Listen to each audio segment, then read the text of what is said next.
In the heart of a small Georgian town, where the air carried whispers of sweet magnolias and the streets hummed with stories of resilience, an ancient oak tree stood tall. Its gnarled branches stretched skyward, as if yearning to touch the heavens, while its roots dug deep into the soil, unyielding and steadfast. This tree, a silent witness to decades of laughter, tears, and whispered promises, bore the weight of countless memories etched into its bark. It was here, under the sprawling shade of this very oak, that two children had once made a pact, a bond unbroken by time or distance. Sophia Williams, with her braids tied tightly and her curious brown eyes gleaming with ambition, had been the voice of hope. Beside her stood Michael Carter, a boy with unruly curls and a mischievous grin, whose confidence masked a yearning for something greater.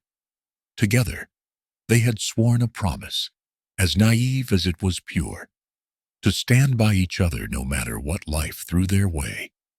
It was a child's promise, perhaps, but one rooted in a belief that some connections were meant to endure forever. But promises, like seasons, are tested by time. When Sophia moved away to a neighboring city, the rhythm of life shifted. Their laughter faded into memories, and their paths diverged.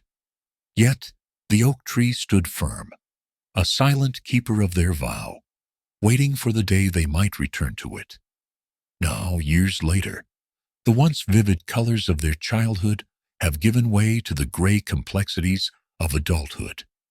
Michael and Sophia are no longer the children who swore eternal friendship. Their paths, marked by struggles and triumphs, have shaped them into two vastly different individuals. But life, unpredictable as it is, has a way of drawing threads back together. As their fates converge once more, under vastly different circumstances, the question lingers: can a promise made under the oak tree withstand the storms of time, ambition, and the unyielding forces of a divided world? The air was thick with the scent of honeysuckle and fresh-cut grass as the summer sun cast its golden glow over the sleepy town of Willow Creek. In the center of a vibrant meadow, where wildflowers danced to the tune of the soft breeze, the ancient oak tree reigned supreme. Its broad canopy offered a respite from the sun's relentless gaze, and its roots sprawled outward like the veins of the earth itself. This tree was more than just a landmark. It was a sentinel, a place where dreams were born and secrets kept. "I dare you to climb it," Michael teased, his grin as bright as the morning light. He was 11, all gangly limbs and boundless energy, his clothes streaked with mud from an earlier adventure by the creek. Sophia rolled her eyes, hands on her hips. "I'm not climbing anything in this dress. Mama'd have a fit." "You're always so scared," Michael shot back, squinting at her from his perch halfway up the tree. "I'm not scared," she countered, her voice firm. "I just have sense, unlike you." Despite her protest, Sophia's gaze lingered on the branches. There was a world up there, she thought, a perspective she'd never seen. But no, this dress was special, a hand-me-down from her older sister. She had no intention of earning another lecture. Michael jumped down, landing with a thud. "You'll see. One day you'll do something brave. Then you'll thank me for making you practice now." Sophia arched an eyebrow. "Climbing trees isn't brave, Michael. It's just reckless." "Maybe," he said, shrugging. "But you'll miss out on all the good stuff if you don't take a chance." She laughed then, her voice like the chiming of distant bells. "You're impossible." The two of them settled under the oak's sprawling branches, the thick grass soft beneath them. For a while, they simply sat in silence, watching the clouds drift lazily across the sky. "Do you think things will always be like this?" Sophia asked quietly, her fingers toying with a blade of grass. Michael glanced at her, his grin fading into something softer. Maybe, if we want them to be. But what if they're not? Michael leaned back against the tree, his expression thoughtful. Then we make a promise. To meet back here, no matter what. Sophia smiled at that. You think a promise can fix everything? Not everything, Michael admitted, but it's a good start. With a solemn nod, they clasped hands, the gesture both childlike and profound. No matter what happens, we'll meet here again one day, Sophia said, her voice steady despite her racing heart. No matter what, Michael echoed. Their pact sealed, they carved their initials into the bark of the tree, a small mark to stand the test of time. It wasn't much, but it was enough. Years passed, and the seasons changed. Sophia's family moved to the city, taking her away from Willow Creek. Letters were exchanged at first, filled with stories of city life and small-town antics. But as time wore on, the letters dwindled, and the silence between them grew. The oak tree remained, though, its bark bearing the faint traces of their promise. It stood as a quiet sentinel, waiting for the day when Sophia and Michael might return to fulfill their vow. Unbeknownst to them, life had plans far more complicated than either could imagine. The simplicity of childhood was gone, replaced by the tangled web of adulthood. But as fate would have it, their paths were destined to cross again. In a place far removed from the shade of the oak tree, the city of Atlanta pulsed with energy, its streets a kaleidoscope of honking cars, bustling pedestrians, and towering skyscrapers piercing the cloudless sky. The scent of roasted peanuts mingled with the tang of hot asphalt, and the symphony of life in the city created a rhythm all its own. Amid this vibrant chaos, Michael Carter maneuvered his way through a throng of people in Centennial Park, his reporter's notebook tucked under one arm. His eyes scanned the park, not for a story, but out of habit, a reflex from years of searching for something hidden in the noise. Michael had always thought of himself as an observer, detached yet attentive, willing to step into the chaos, but never fully part of it. Today, however, he felt strangely unmoored. His investigation into corporate corruption had hit a wall, and the editorial deadlines loomed ominously. He sighed, running a hand through his tousled curls, and sank onto a bench beneath the sprawling shade of an old oak tree. The park was a haven of serenity amid the bustling city. Joggers looped the paths, their rhythmic footfalls blending with the sound of children's laughter from the nearby playground. As Michael stared into the crowd, his gaze froze. A figure had caught his attention, a woman standing near a food cart, her dark braids glistening in the sunlight. She moved with an easy confidence, her laugh bright and unguarded, as she bantered with the vendor. It was Sophia. For a moment, Michael thought his eyes were playing tricks on him. He hadn't seen her since she moved away 15 years ago, leaving nothing behind but an unfulfilled promise under an oak tree and the bittersweet memories of their childhood friendship. Yet there she was, unmistakably Sophia Williams. The sight of her ignited something in him, an inexplicable combination of nostalgia, joy, and trepidation. Michael stood, his hesitation fleeting, and walked toward her. His heart pounded with each step. Would she even recognize him?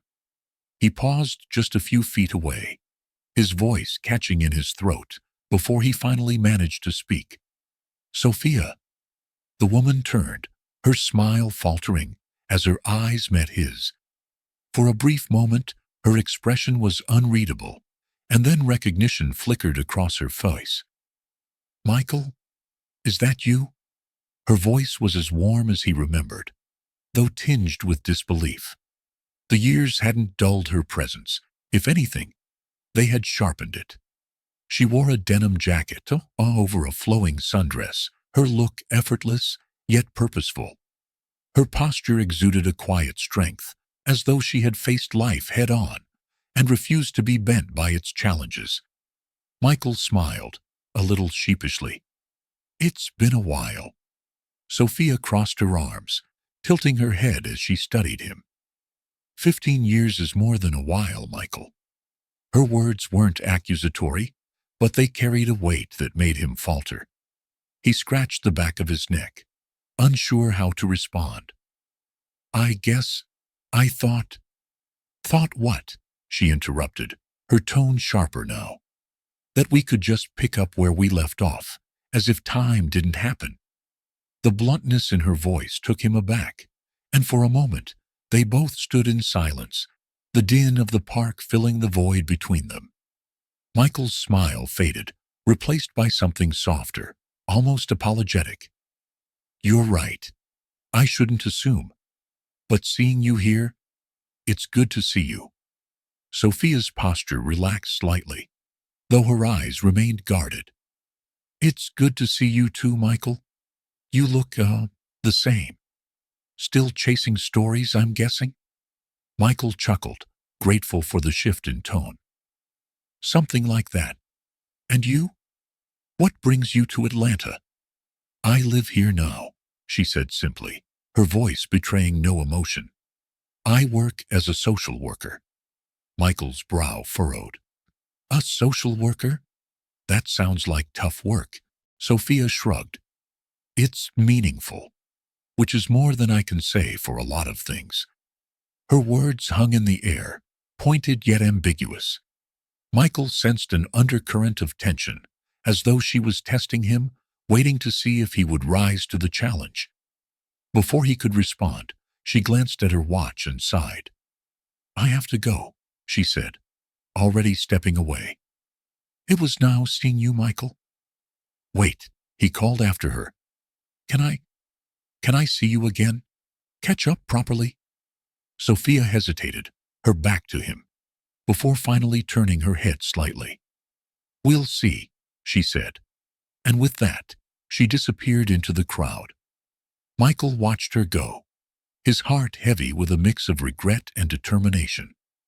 He had found Sophia again, but she was no longer the girl who had made a promise under the oak tree. She had grown into someone stronger, sharper, and far more complex than he had imagined. And yet, despite the distance between them, Michael couldn't shake the feeling that their story wasn't over. Sophia walked briskly down the bustling streets, her mind a whirlwind of thoughts. Seeing Michael had been unexpected, to say the least. It stirred memories she had long tucked away, memories of a simpler time, when the world seemed less cruel. But life had taught her that simplicity was an illusion, and Michael belonged to a world she had left behind. Her phone buzzed, pulling her from her thoughts. It was a text from her colleague, Marcus. "The community meeting is confirmed for tonight. We need you to lead it." Sophia exhaled deeply, her resolve returning. There was no time for nostalgia. The fight for her community demanded all of her attention. Later that evening, Michael sat in his cramped apartment, flipping through his notes aimlessly. His encounter with Sophia had left him restless. He couldn't stop thinking about the way she had looked at him, not with disdain, but with the quiet resolve of someone who had fought battles he couldn't begin to comprehend. A knock at the door broke his reverie. It was Elena Morales, his mentor and editor at the city paper. She was a seasoned journalist, her sharp eyes always scanning for the next big story. Elena didn't mince words, and tonight was no exception. "Carter," she said, stepping inside. "You've been distracted. What's going on?" Michael hesitated before finally confessing. "I ran into someone from my past today. It threw me off." Elena raised an eyebrow. "A woman, I take it?" Michael nodded, and Elena sighed, her expression softening slightly. "Look, whatever this is, don't let it derail you. This city is a labyrinth of power and corruption, and you've barely scratched the surface. Stay focused." Her words were a reminder of the stakes he faced in his work, but they also sparked a thought, a connection between his world and Sophia's. If she was working with marginalized communities, there was a chance their paths would cross again, this time in a professional capacity. As Elena left, Michael's determination solidified. He couldn't let Sophia slip away again, whether as a journalist or as the boy who had once made a promise under an oak tree. He was going to find a way to stand by her. The following day, Michael found himself at the entrance of a modest community center, tucked away in one of Atlanta's less glamorous neighborhoods. He wasn't sure what had drawn him here, but as he stepped inside and saw Sophia addressing a group of residents, he knew he was exactly where he needed to be. Sophia's voice carried through the room, steady and passionate. "We can't wait for someone else to fight for us.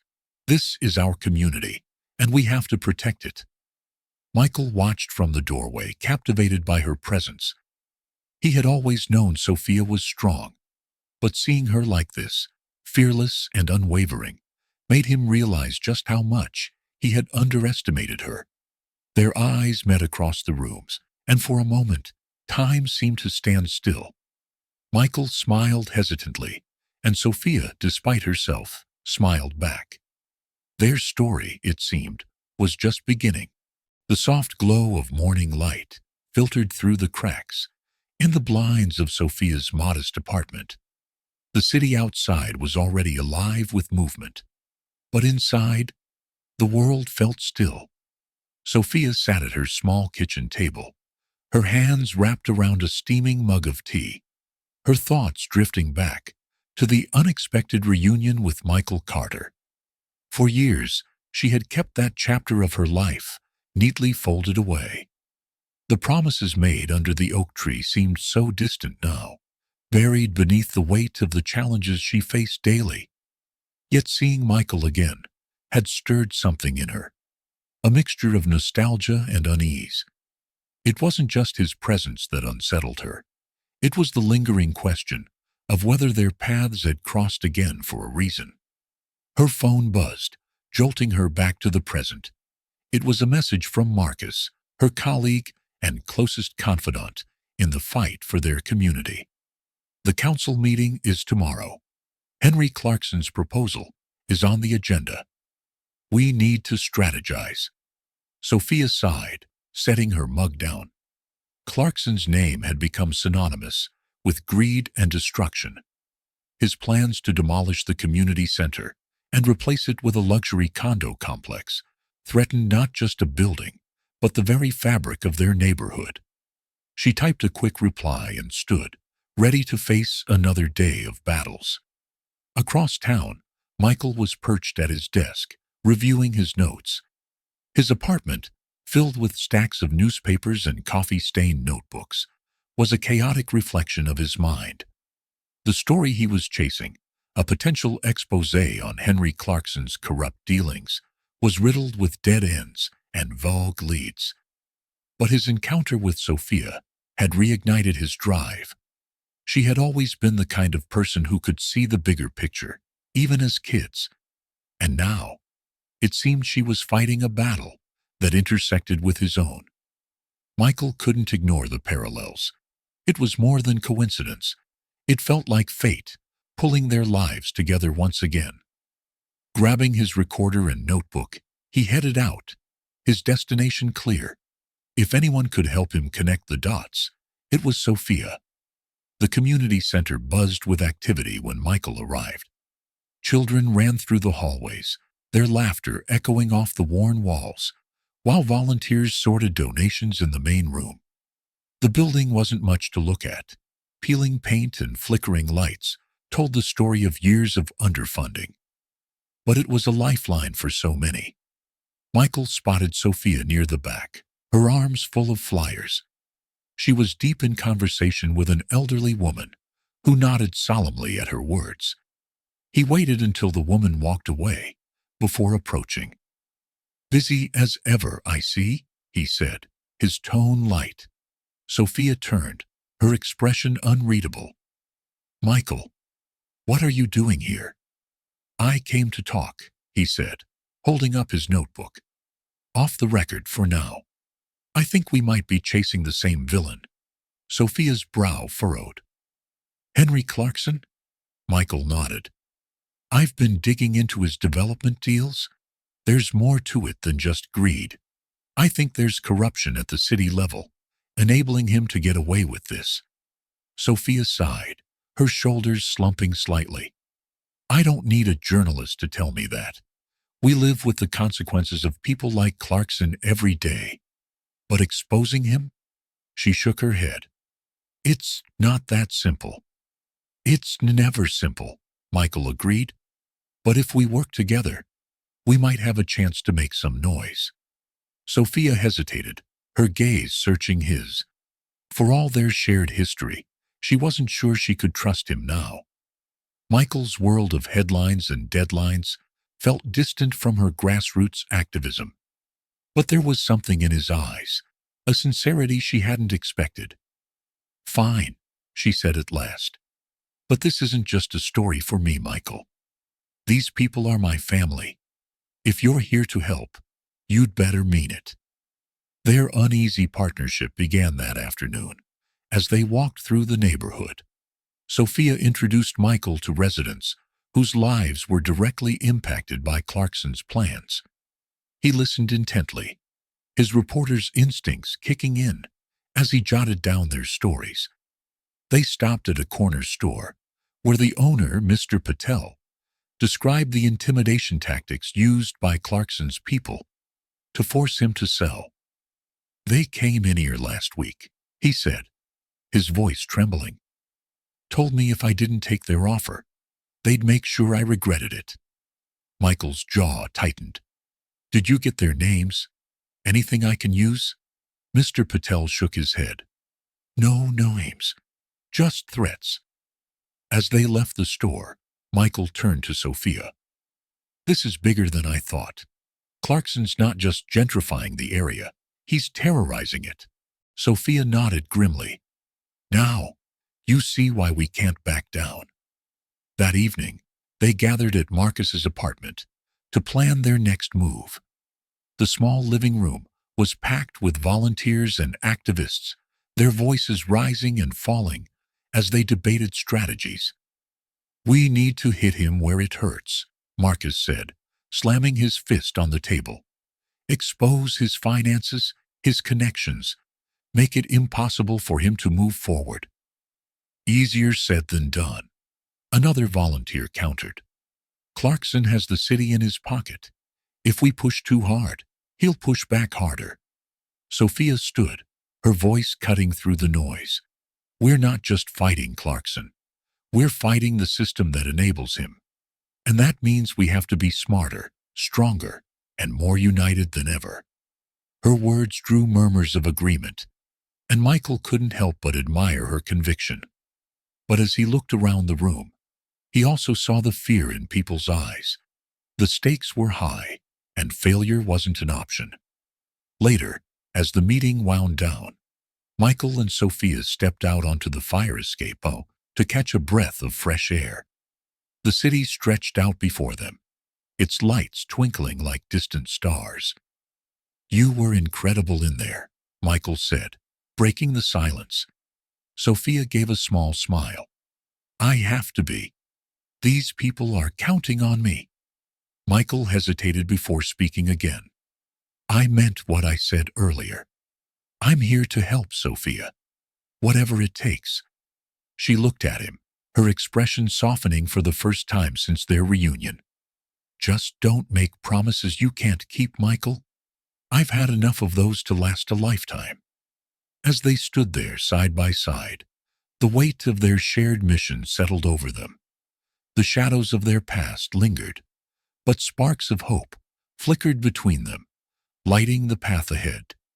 In the distance, a dark SUV idled on a quiet street corner. Inside, a man watched the fire escape through binoculars, his expression cold and calculating. He pulled out his phone and dialed a number. "They're together," he said. "What do you want me to do?" The voice on the other end was calm but firm. Keep watching and let Clarkson know. It's time we remind them who they're dealing with.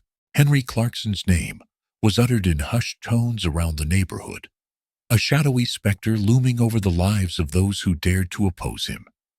The community center vandalism had shaken Sophia to her core, but the fire burning inside her was only fanned by fear. She refused to let the intimidation tactics of powerful developers like Henry break her resolve. For Michael, the story was evolving into something far more personal than a journalist's quest for truth. This wasn't just about exposing corruption anymore. It was about standing with Sophia and a community fighting to preserve its soul. The morning sun cast a golden hue over the small park where Michael and Sophia met to discuss the next steps. Sophia's eyes carried the weight of sleepless nights, but her voice was firm. Henry Clarkson won't stop until this entire community is rubble, replaced by luxury high-rises, she said, her tone edged with determination. Michael scribbled notes in his leather-bound journal, the journalist in him still working even as the friend and ally emerged. His ties run deep. My editor warned me to tread lightly. Apparently, Henry's campaign contributions and political connections go all the way up to the State House. Sophia's jaw tightened. So, they want us to stay quiet while he destroys lives. Michael looked up, his eyes meeting hers. Not if I can help it. That evening, Sophia called for a community meeting at the center, its scarred walls a testament to the battle they were fighting. Residents filled the modest space, their faces reflecting a mixture of anger, fear, and hope. Elders clutched rosaries, while young activists whispered strategies among themselves. The tension was palpable. Sophia stood at the front, her voice steady but impassioned. This isn't just about a building. This is about our homes, our families, and our future. Henry Clarkson thinks he can scare us into submission, but he underestimates our strength. Cheers erupted, though some in the crowd remained skeptical. A man named Robert, an older resident with years of hard labor etched into his features, stood up. We've seen people like him before, Sophia. They've got the money, the lawyers, and the muscle. What do we have? Sophia's gaze didn't waver. Each other, and the truth. Michael here has been digging into Clarkson's dealings. Together we can expose him for what he is, a parasite feeding off our community. Michael stepped forward, holding up a folder. This contains financial records, property deals, and connections that paint a clear picture of corruption. But we need more. Witnesses, testimonies, anything that can tie him directly to these illegal activities. A murmur spread through the crowd as people considered the risks of speaking out. As the meeting ended, a figure lingered in the shadows near the door. Jared Bennett, Michael's childhood friend, and now a cop, had slipped in unnoticed. His presence sent a ripple of unease through the room. Jared caught Michael's eye and motioned for him to step outside. You're playing with fire, Mike, Jared said, his voice low. Clarkson's not just a developer. He's got connections in law enforcement, the courts, even some journalists. If you're not careful, you'll get burned. Michael frowned. And what about you, Jared? Are you one of his connections? Jared's face darkened. I'm trying to keep you out of trouble. You think you're untouchable because you've got a pen and a notepad? People like Clarkson don't play by the rules. Neither do I, Michael shot back, turning to rejoin Sophia inside. In the days that followed, Michael's investigation picked up steam. Through late-night phone calls and clandestine meetings, he pieced together a web of deceit, linking Clarkson to bribed officials and fraudulent land deals. Meanwhile, Sophia worked tirelessly to rally the community, organizing protests and petition drives. But the fight was taking its toll. Anonymous threats began appearing in Sophia's mailbox, typed notes with ominous warnings like, "Back off or else." One night, a brick shattered her living room window, sending shards of glass scattering across the floor. Sophia sat on the couch, trembling but resolute. Michael arrived minutes later, his face a mask of fury. "This is escalating.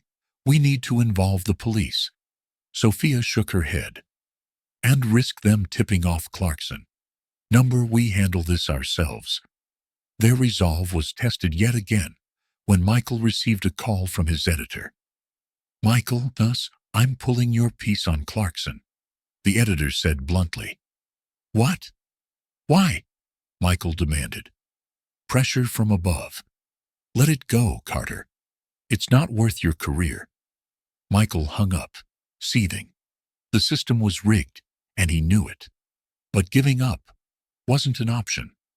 Sophia's efforts culminated in a massive rally outside City Hall. Hundreds of residents gathered, holding signs that read, "Our community, our rights, and stop Clarkson." Sophia took the microphone, her voice ringing out over the crowd. "We stand here today, not just for this community center, but for every neighborhood that's been bullied by greed. Together, we're unstoppable." The crowd roared, their unity a beacon of hope. But as Michael scanned the faces, he spotted a group of men in suites, watching from the periphery. Clarkson's enforcers, no doubt. That night, as Sophia and Michael walked back to her apartment, a black SUV trailed them. The tension was suffocating. Michael glanced over his shoulder, his grip tightening on the folder of the evidence he carried. "They're trying to intimidate us," he said quietly. Sophia's chin lifted defiantly. "Let them try. We're not backing down." The SUV sped off, tires screeching, but the message was clear. The lines in the sand had been drawn. For Sophia and Michael, retreat was not an option. The fight for justice had only just begun. The evening air felt heavy, weighed down by the tension that hung between Sophia and Michael. The community meeting had wrapped up, but neither could bring themselves to leave the now empty hall. Outside, the hum of cicadas provided a stark contrast to the storm brewing within. Michael broke the silence first. "Sophia, we can't fight this battle alone. We need allies, people who can stand with us and amplify the cause." His voice was steady, but the flicker of doubt in his eyes betrayed his confidence. Sophia crossed her arms, leaning against one of the wooden support beams in the room. "Allies like who? Your editor, who won't even let you publish a full expose? Or Jared, the cop who's too scared to step out of line?" Her words were sharp, but the exhaustion in her tone softened the blow. Michael ran a hand through his hair. "That's not fair. Jared's in a tough spot. He's trying to help, even if it's from the shadows." Sophia sighed deeply. "I know you're right, but every step forward feels like we're just waiting for the next blow." The next blow came sooner than expected. The night after the meeting, Sophia returned to her modest apartment to find an unmarked envelope slipped under her door. The note inside, written in jagged, hurried handwriting, read, "Stay out of this, or you'll regret it." Her stomach churned as she reread the message. Though she'd faced threats before, this one felt different, closer, more personal. Her hands trembled as she reached for her phone. Michael picked up on the first ring. "What's wrong?" he asked, hearing the panic in her voice. "A note," Sophia replied, her voice barely above a whisper. "Someone left a note at my apartment. They know where I live, Michael." There was a pause. Then Michael's determined voice came through. "I'm coming over." By the time Michael arrived, Sophia had barricaded her door with a chair. She let him in and handed him the note. His jaw tightened as he read it. "This isn't just a warning," Michael said, his voice grim. It's a promise. Whoever wrote this wants to scare you into silence." Sophia's eyes blazed with anger. "They don't know me very well, do they?"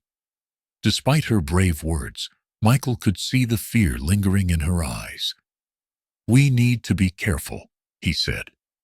"This isn't just about you anymore.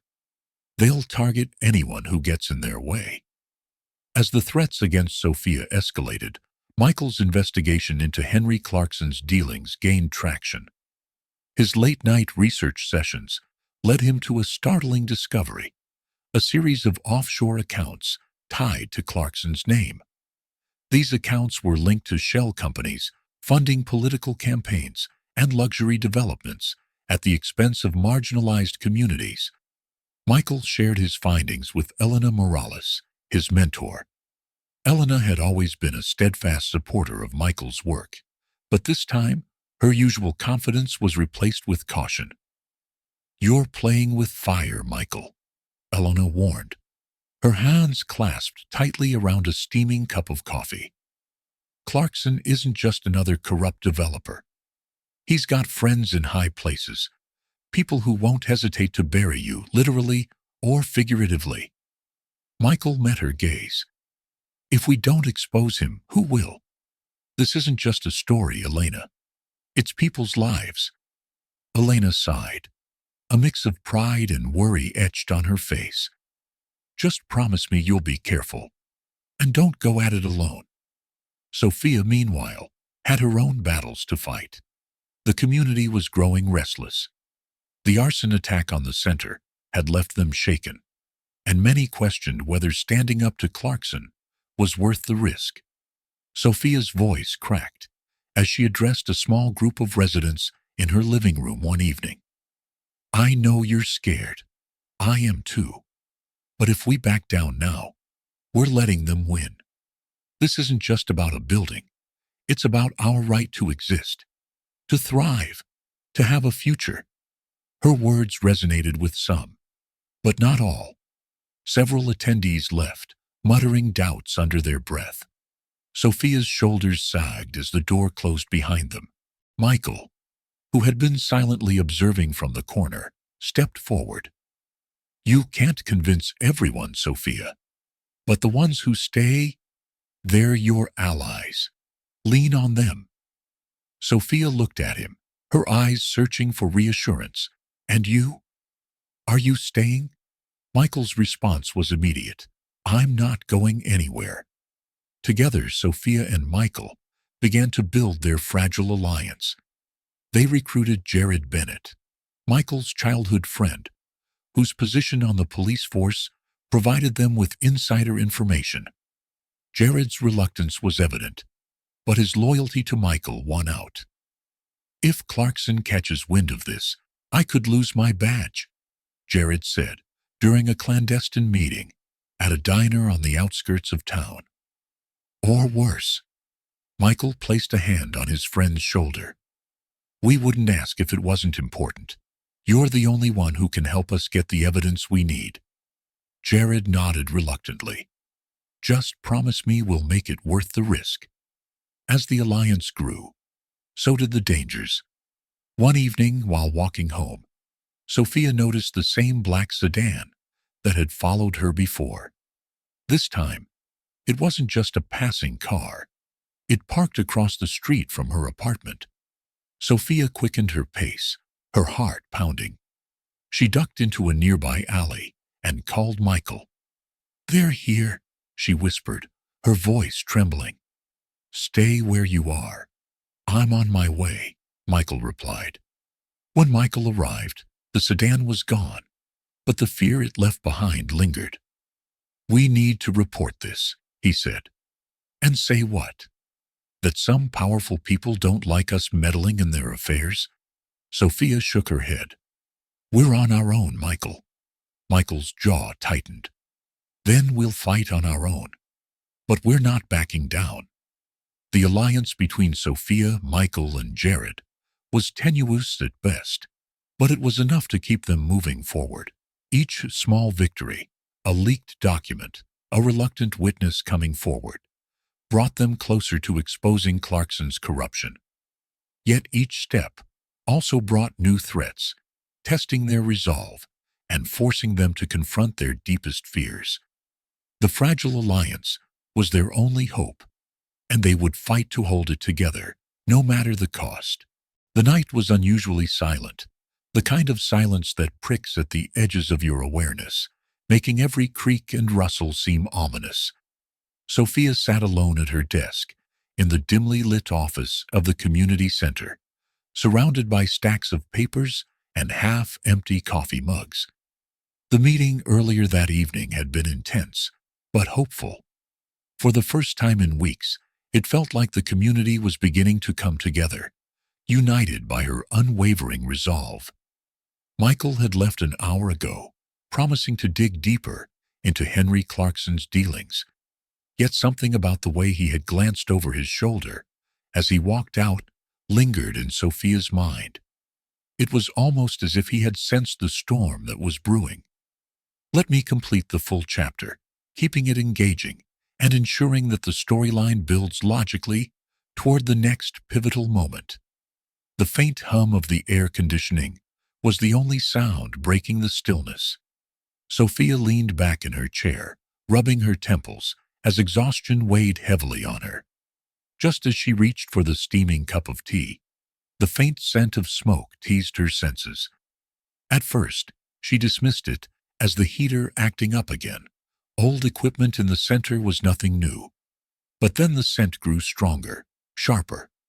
Her pulse quickened as she pushed open the office door and stepped into the hallway. A flicker of orange light danced against the far wall, and her heart sank. Flames licked the edges of the main entrance, crawling hungrily toward the ceiling. The acrid stench of burning wood and plastic filled the air. She shouted into the void, "Is anyone here?" Panic clawed at her voice as she grabbed her phone to call 911, her hands trembling. The dispatcher assured her that help was on the way, but every second stretched into eternity as she watched the fire consume the heart of the community they had worked so hard to preserve. Within minutes, sirens screamed in the distance, and the bright lights of fire trucks cut through the night. Firefighters rushed to douse the flames, their shouts blending with the hiss of water meeting fire. Sophia stood frozen, her tears mingling with the soot smeared on her face. The realization hit her like a gut punch. This was no accident. This was a message. The next morning, the charred remains of the community center stood as a testament to their struggle. Blackened beams jutted skyward like skeletal fingers, and ash covered the ground like snow. The vibrant murals painted by neighborhood children were gone, reduced to streaks of gray. Sophia surveyed the damage, her heart heavy with despair. Neighbors gathered, murmuring in shock and anger. Among them was Mrs. Harris, a widow who had donated her late husband's tools to the center's workshop. "What kind of monster would do this?" she whispered, clutching her coat tightly. Michael arrived shortly after, his face a mixture of anger and guilt. "Sophia," he began, but she held up a hand. "Not now, Michael," she said, her voice breaking. I can't deal with this right now." Michael looked at the wreckage, his journalist instincts kicking in. "We can't let them get away with this. This is retaliation. Plain and simple. Henry Clarkson's fingerprints are all over it." Sophia rounded on him. "And what exactly are we supposed to do, Michael? They've already shown they can destroy everything we've built. How much more are we willing to lose?" Later that evening, as the community gathered in what remained of the meeting hall, emotions ran high. Michael stood at the front, addressing the crowd. "This fire was meant to intimidate us, to scare us into silence, but we have the power to fight back. We have the truth." His words sparked a glimmer of hope in the crowd. Elena Morales, Michael's mentor, stepped forward. "They want us to give up, but we won't. We'll rebuild. Stronger this time." Sophia, standing at the back, watched the faces of her neighbors. These were people who had trusted her, who had followed her lead. She felt their despair and their flickering hope. Taking a deep breath, she walked to the front. "Michael's right," she said, her voice steady. "This isn't just an attack on a building. It's an attack on our community, our unity. We've survived worse, and we'll survive this too." Her words rallied the group, and plans to rebuild the center began forming. Volunteers offered their time and resources, determined to restore what had been lost. Behind the scenes, Michael worked tirelessly. He analyzed footage from security cameras surrounding the community center, piecing together the timeline of the fire. One clip revealed a dark SUV idling near the building shortly before the blaze. The license plate was partially obscured, but Michael forwarded the footage to Jared Bennett, his cop friend, for further investigation. Meanwhile, Sophia received an anonymous email containing scanned documents that implicated Henry Clarkson in a string of illegal real estate deals. The sender remained unknown, but the information was damning. Sophia shared the documents with Michael, reigniting their partnership despite their earlier tensions. One evening, as Michael left his office, a shadowy figure stepped out of the alley. Before Michael could react, the man shoved an envelope into his chest. "A warning," the stranger muttered, before disappearing into the night. Michael opened the envelope under the streetlight. Inside was a photo of Sophia walking home, a red X scrawled over it in marker. His stomach churned as the message became clear. They weren't just coming after the center anymore. They were coming for her. As Michael clutched the envelope, a surge of determination coursed through him. He couldn't let them win. Not this time. The tension was palpable as Sophia paced the floor of her modest apartment, her mind racing through the events of the past few days. The fire at the community center had not only gutted the physical structure, but also left an emotional scar on the neighborhood. Every time Sophia closed her eyes, she saw the flames and heard the crackling of wood giving way.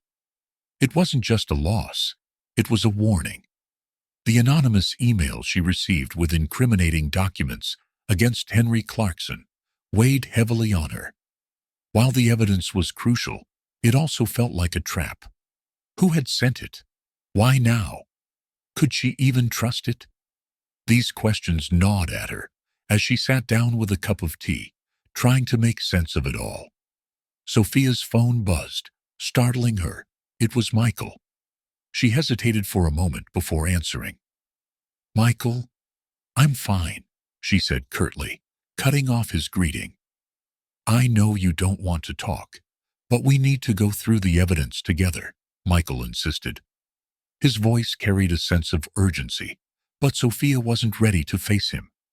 The image of the red X over her face lingered in her mind, even though Michael hadn't told her about the photo yet.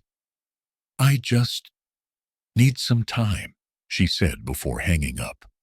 She immediately regretted the sharpness in her tone, but couldn't bring herself to call him back. Sophia turned to the documents again, spreading them across her dining table. Names, figures, and dates stared back at her, all pointing to a network of corruption, much larger than just Henry Clarkson.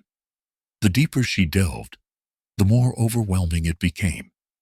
The realization hit her like a cold wind. This wasn't just about the community center. It was about an entire system designed to exploit the vulnerable. As doubts crept into her mind, Sophia found herself drifting back to that summer under the oak tree. She and Michael had been inseparable as kids, their bond unshakable. She remembered the way they had carved their initials into the tree bark, sealing a promise to stand by each other no matter what. The memory gave her a momentary sense of clarity. If she had believed in Michael then, why was she doubting him now? The stakes were higher, yes, but wasn't that all the more reason to trust him? Sophia grabbed her phone and typed out a message to Michael. I'm sorry for earlier. Let's meet tomorrow to go over the evidence. But before she could hit send, headlights flashed through her window. She froze, her heart pounding. A dark car idled outside her building, its engine a low growl. Her instincts screamed danger. She quickly locked her doors and turned off the lights, peeking through the curtain. After what felt like an eternity, the car pulled away, leaving Sophia shaken but resolute. Meanwhile, Michael sat in his cluttered office, reviewing the footage Jared had sent him. The dark SUV from the fire scene was registered to a shell company linked to Henry Clarkson. Michael's frustration boiled over. He slammed his fist on the desk, startling his cat, Luna, who scurried under the couch. "Sorry, girl," he muttered, running a hand through his hair. The evidence was mounting, but it wasn't enough to take Clarkson down. They needed more. A smoking gun that tied him directly to the arson and the broader corruption network. Michael decided to pay Jared a visit. The cop, who had been a childhood friend, had proven to be a reliable ally. But Michael sensed Jared was holding something back. "You've got to give me more, Jared," Michael urged, as they sat in a dingy diner on the outskirts of town. Jared glanced around nervously before leaning in. "You didn't hear this from me. But Clarkson's got people in high places, judges, city officials. He's not just a developer, he's part of a machine. And that machine doesn't like people like you poking around." Michael scribbled notes furiously. "What about Sophia? Is she safe?" Jared hesitated. "She's on their radar. You need to warn her, Michael. And you need to be careful. These people don't play fair." Late that night, Michael finally told Sophia about the photo. Her reaction was a mix of fear, and anger. "You should have told me sooner," she snapped, pacing her apartment. "I didn't want to scare you," Michael admitted. "But Jared's right. They're watching us both." Sophia took a deep breath, her resolve hardening. "If they think they can scare us into silence, they don't know who they're dealing with." As Michael left Sophia's apartment, he couldn't shake the feeling of being followed. He took a circuitous route home, his eyes darting to every shadow and alley. When he finally reached his apartment, he found his door slightly ajar. His heart raced as he stepped inside. Papers were scattered everywhere, and his laptop was gone. On the wall, written in red spray paint, were the words, "You've been warned." Michael's blood ran cold. This wasn't just about the story anymore. It was personal. As the days passed, Sophia and Michael continued their work, but the strain on their relationship became evident. Sophia began to question whether Michael's involvement was worth the risks he was taking. Meanwhile, Michael struggled with feelings of guilt for dragging Sophia deeper into danger. The cracks in their partnership grew wider, and their once unshakable bond seemed on the verge of breaking. Yet amidst the tension, both knew that the fight against Clarkson and his network was far from over. As Sophia stood under the oak tree one evening, staring at the initials she and Michael had carved so many years ago, she whispered to herself, "We promised to stand by each other. We can't let this destroy us." But even as she tried to hold on to that promise, the shadows of doubt continued to grow. The atmosphere in the crowded city square was electric, a mixture of anticipation and unease rippling through the gathered crowd. Sophia stood at the forefront, her heart pounding as she adjusted the microphone stand. This was it, the culmination of weeks of planning, sleepless nights, and tireless efforts to rally the community. But as she scanned the sea of faces, a part of her couldn't shake the nagging fear that things could spiral out of control. Michael was nearby, his notebook in hand, ready to document the event for his latest expose. Despite their recent tensions, he had insisted on being here, not just as a journalist, but as someone who still believed in their shared fight. Their unspoken truce hung in the air, fragile but necessary. Sophia took a deep breath and stepped forward, her voice steady but impassioned as she began to speak. This community has been ignored, exploited, and silenced for far too long. Today we stand together to say, enough is enough. The crowd erupted in cheers, their voices echoing through the streets. Signs bearing slogans like "Justice for All" and "Stop the Greed" waved high above their heads. Families, students, and even elderly residents had turned out in force, their determination shining through. Michael couldn't help but admire Sophia's ability to command a room, or, in this case, an entire square. But as he scanned the perimeter, his journalist's instincts kicked in. There were unfamiliar faces in the crowd, men in plain clothes who seemed more interested in observing than participating. He noted their earpieces and subtle gestures to one another. Something wasn't right. The first signs of trouble came when a smaller group of counter-protesters appeared at the edge of the square. Their chants clashed with those of Sophia's supporters, creating a cacophony of anger and defiance. Holding banners with inflammatory messages, they pushed closer, their presence an intentional provocation. Sophia tried to maintain her composure, but the shift in energy was palpable. "Stay calm," she urged into the microphone. "We are here to make our voices heard, not to engage in violence." Michael's phone buzzed in his pocket. A text from Jared read, "Trouble brewing. Get out to you if it gets bad." He pocketed the phone and moved closer to Sophia, his protective instincts kicking in, despite their recent disagreements. What began as heated shouting quickly escalated. A bottle sailed through the air, shattering near the stage where Sophia stood. Gasps and screams rippled through the crowd as the tension reached its breaking point. Sophia stepped back, momentarily stunned, but then she grabbed the microphone again. "Please, don't let them provoke us. This is what they want, to divide and discredit us." Her plea for peace was drowned out by the growing chaos. A scuffle broke out near the stage, and the sound of a loudspeaker crackling to life announced the arrival of police in riot gear. Their presence only heightened the panic as the crowd struggled to regroup. Michael spotted one of the plain-clothed men from earlier, now pushing his way towards Sophia. Without thinking, he jumped onto the stage, shielding her as the man reached for her arm. "Back off," Michael shouted, his voice firm. The man hesitated, then melted back into the chaos, but the moment left Sophia shaken. Hours later, the square was nearly empty, littered with discarded signs and debris. Sophia sat on the edge of the stage, her hands trembling as she replayed the day's events in her mind. Michael approached cautiously, holding out a bottle of water. "You were incredible up there," he said, his voice gentle.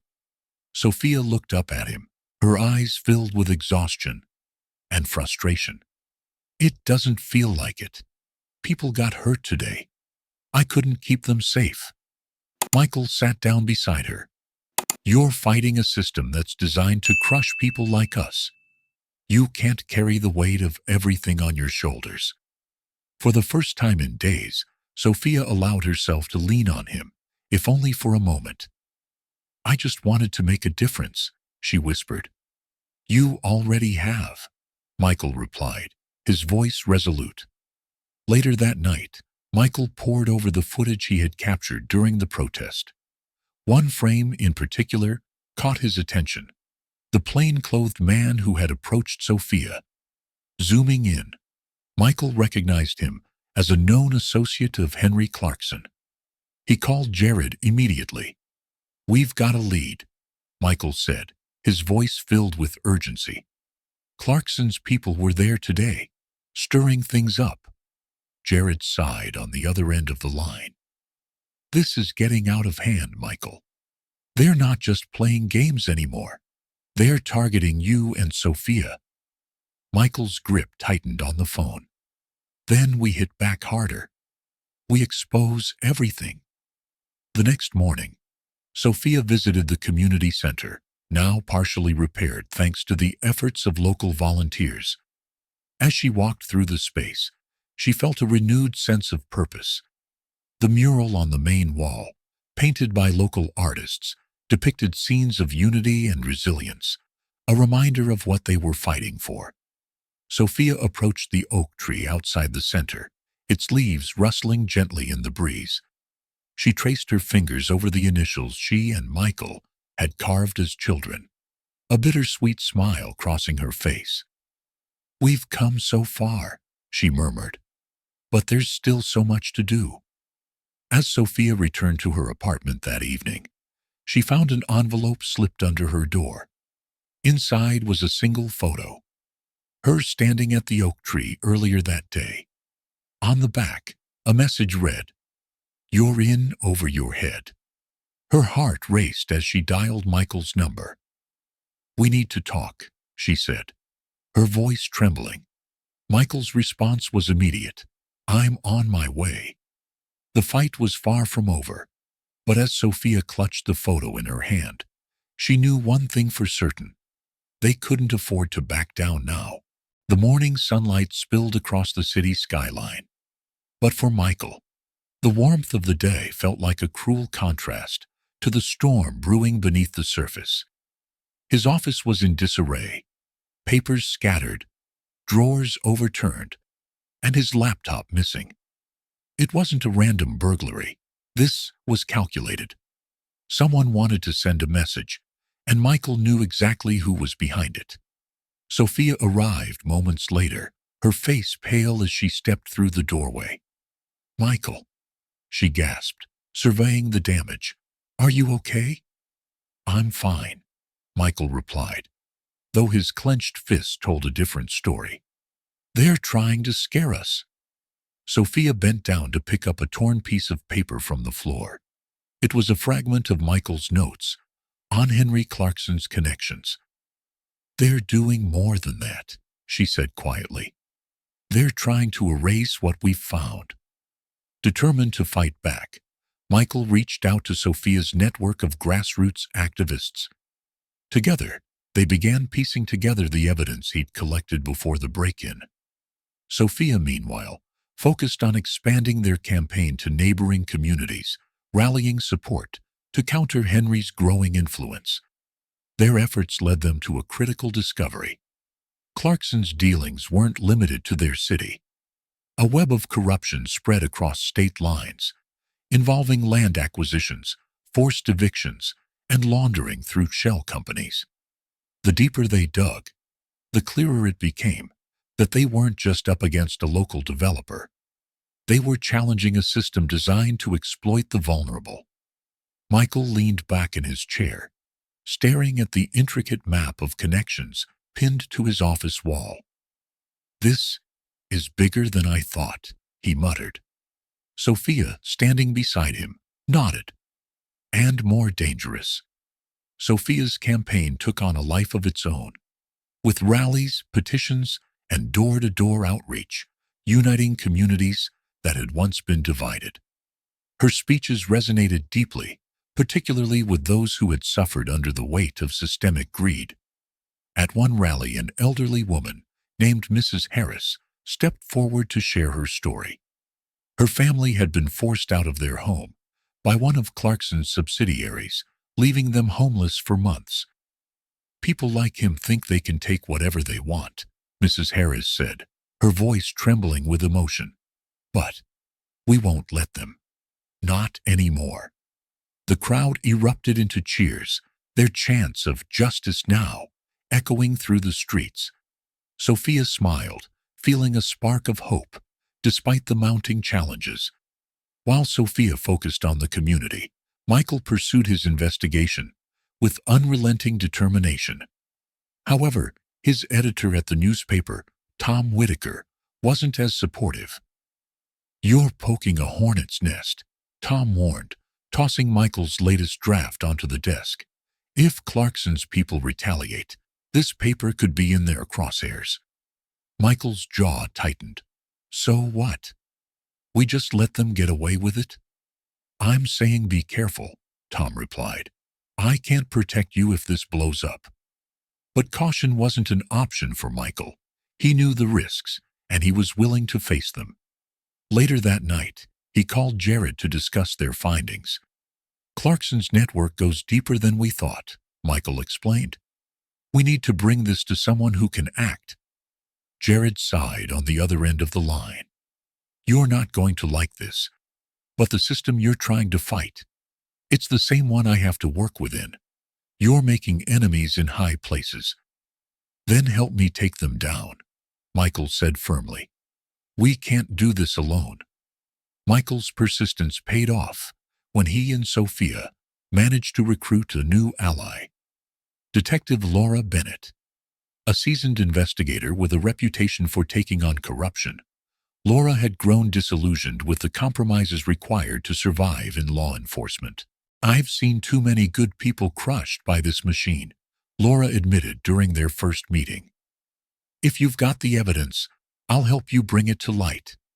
Sophia extended her hand. We don't just have evidence. We have a community ready to stand with us. Laura smiled, a glimmer of hope in her eyes. Then let's make it count. The trio's first major action was a raid coordinated with sympathetic officers to seize documents from one of Clarkson's warehouses.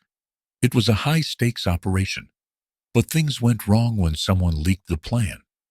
By the time they arrived, the warehouse was nearly empty, save for a few incriminating scraps hastily left behind. Sophia clenched her fists as she surveyed the empty shelves. Someone tipped them off. Michael frowned, his mind racing. We have a mole. Someone inside doesn't want this to succeed. The failure of the raid dealt a heavy blow to their momentum. Clarkson's forces retaliated with renewed aggression, targeting community leaders with smear campaigns and legal threats. Michael and Sophia found themselves under constant surveillance, their every move scrutinized. As the pressure mounted, Sophia faced a crisis of faith. One evening she confided in Michael, her voice heavy with doubt. What if we're fighting a battle we can't win? What if we're just making things worse? Michael placed a hand on her shoulder. You once told me that change doesn't happen overnight. It happens because people like you refuse to give up. Sophia looked at him, her eyes brimming with tears. But at what cost, Michael? How much more can we lose? Michael didn't have an answer, but he knew one thing. They couldn't afford to stop now. Late one night, Michael returned to his office to find an envelope taped to the door. Inside was a photo of Sophia speaking at a rally, with a chilling note scrawled across the back. Back off, or she pays the price.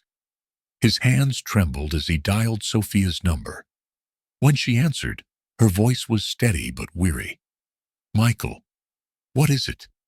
We're running out of time, he said, his voice low. They're coming after you. Sophia's reply was firm. Then we'll make every second count.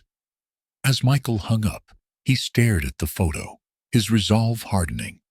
The battle was far from over, but they were ready to fight to the end.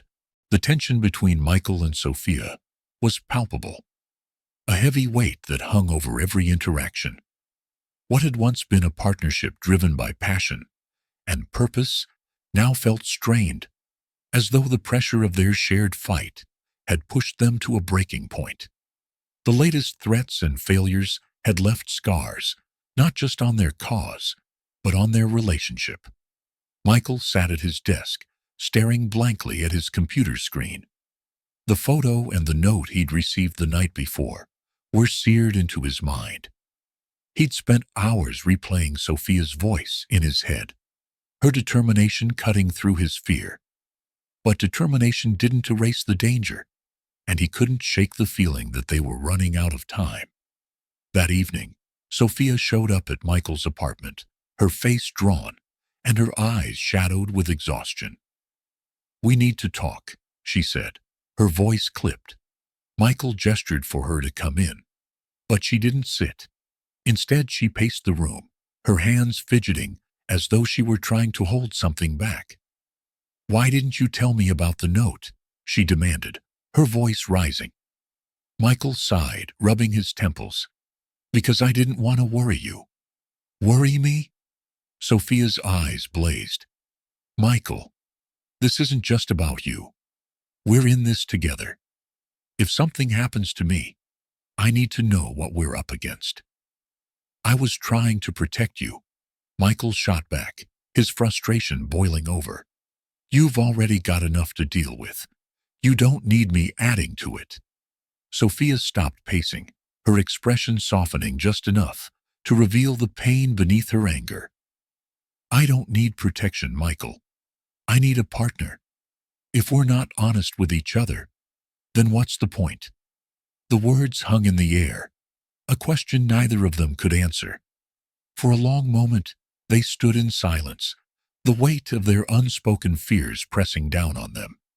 The next day, Michael found himself in Elena Morales' office, seeking guidance from the woman who had mentored him through the highs and lows of his career.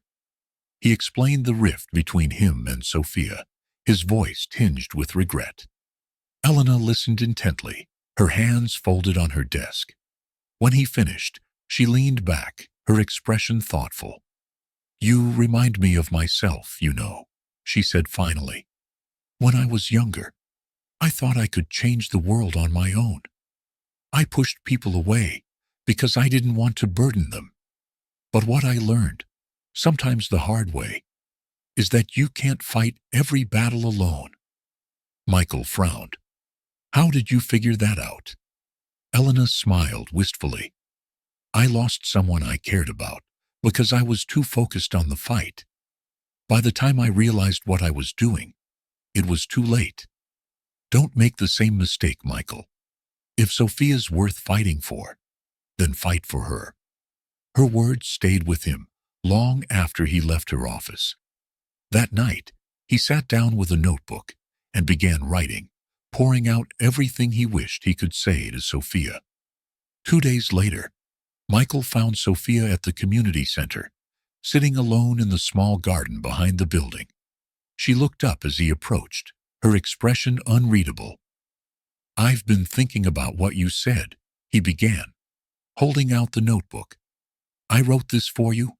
Sophia hesitated before taking it, her fingers brushing against his. She opened it to the first page and began reading. The words were raw and heartfelt, an apology and a promise wrapped into one. By the time she reached the end, her eyes glistened with unshed tears. "I'm sorry," Michael said quietly, "for shutting you out, for thinking I had to carry this alone. I need you, Sophia, not just for the fight, but for everything." Sophia closed the notebook and looked up at him, her expression softening. "I need you too," she admitted. "But we can't let this cause destroy us. We have to find a way to hold on to each other, even when things get hard." Michael nodded, his heart swelling with relief. "We will. I promise." With their partnership renewed, Michael and Sophia threw themselves back into the fight with renewed vigor. Michael used his connections to publish a series of exposés on Clarkson's network, painting a vivid picture of the corruption that had taken root in the city. The articles sparked outrage, drawing national attention to their cause. Sophia, meanwhile, continued to rally the community, organizing peaceful demonstrations and leveraging social media to amplify their message. Her speeches grew more powerful, her words cutting through the noise, like a beacon of hope. One night, after a particularly successful rally, Michael found Sophia standing under the old oak tree in the park. The sight of her there, illuminated by the soft glow of the streetlights, took his breath away. "You know," she said, her voice tinged with nostalgia, "I used to think this tree was magic, like it could make anything possible." Michael stepped closer, his gaze steady. "Maybe it is. Look at everything we've done together. Sophia smiled, a hint of hope lighting her eyes. Then let's keep fighting. For the tree. For the community. For us. Just as things seemed to be turning around, a new threat loomed on the horizon. Jared called Michael late one night, his voice urgent. "We've got a problem," he said. "Clarkson's people are planning something big. I don't have all the details yet, but whatever it is, it's going to hit the community hard." Michael's stomach churned. "How much time do we have?" "Not enough," Jared replied grimly. "You need to be ready." Michael hung up, his mind racing. He glanced at the oak tree outside his window, its branches swaying in the night breeze. The fight was far from over, but he and Sophia were stronger together. And together, they would face whatever came next. The aftermath of Michael and Sophia's renewed efforts rippled through the community, reigniting a sense of purpose among its residents. The fight against Henry Clarkson's corrupt empire had shifted from a desperate battle into a burgeoning movement.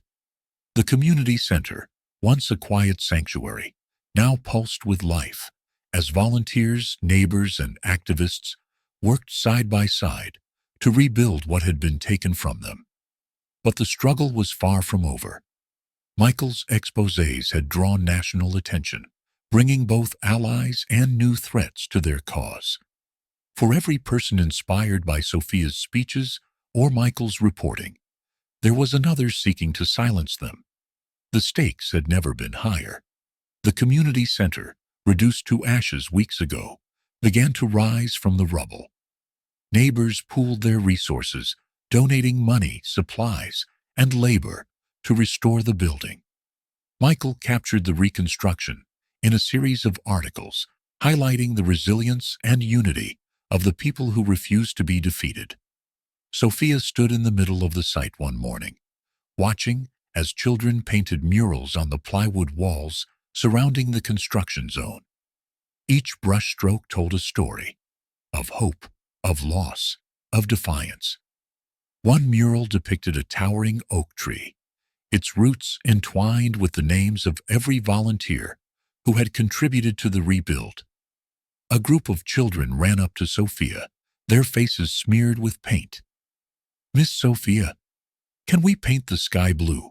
one of them asked, holding up a dripping brush. "Of course," Sophia said, kneeling down to their level. "The sky is the limit, right?" The children giggled and scampered back to their work. Sophia's heart swelled with pride. Despite everything, the community had not only survived, but thrived. They were proving that even in the face of corruption and hatred, love and determination could prevail. The ribbon-cutting ceremony for the partially restored community center became a pivotal moment in their fight. Hundreds of people gathered, their faces glowing with anticipation. Michael stood near the stage, his camera in hand, ready to capture every moment. Sophia stepped up to the microphone, her presence commanding. She looked out at the crowd, her heart pounding. "This isn't just a building," she began, her voice steady. "It's a symbol, a reminder that when we stand together, we can overcome anything." She paused, letting her words sink in. "They tried to tear us down. They tried to silence us. But look around. We're still here, and we're stronger than ever." The crowd erupted in cheers, their energy palpable. Michael captured the scene, knowing this was the moment their story would reach the world. Within hours, clips of Sophia's speech flooded social media, garnering millions of views. Her words resonated far beyond their small community, sparking conversations about systemic injustice and the power of grassroots movements. As the community celebrated, Michael worked tirelessly to uncover Clarkson's next move. Late one night, he pored over a set of documents leaked by an anonymous source. What he found chilled him to the core. Clarkson's plans extended far beyond their neighborhood.